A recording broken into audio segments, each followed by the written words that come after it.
What's the difference between shared, dedicated, and other types of hosting? Shared hosting is probably what you're most interested in, especially if you're just starting out in web hosting. With shared hosting, you'll be on a server with potentially hundreds of other accounts. This is the cheapest form of hosting for the hosting provider and for you. If your account frequently uses up a lot of server resources, your hosting provider will probably ask you to upgrade to something more suited to your website's needs. One option is another type of shared hosting called reseller hosting.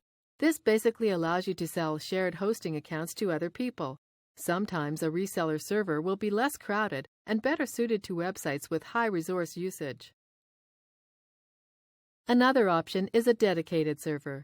This is the most expensive form of web hosting and will cost you at the very least $40 a month, but probably closer to $100.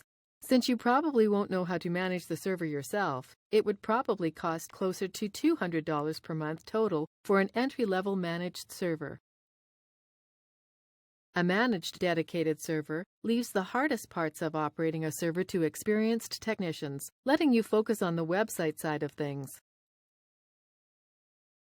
On a slightly smaller scale is the virtual dedicated server, also known as virtual private server, and commonly shortened to VDS and VPS respectively.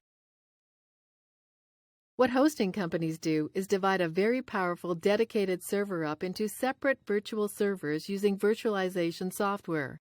Each virtual server gets its own operating system and acts almost exactly like a real dedicated server.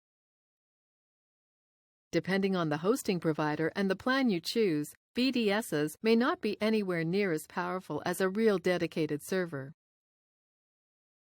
It takes just as much work to manage a VDS as it does an actual dedicated server, though, so really the only benefit is decreased cost.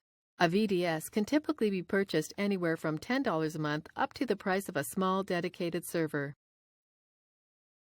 So, you've heard about 4 of the most common types of web hosting.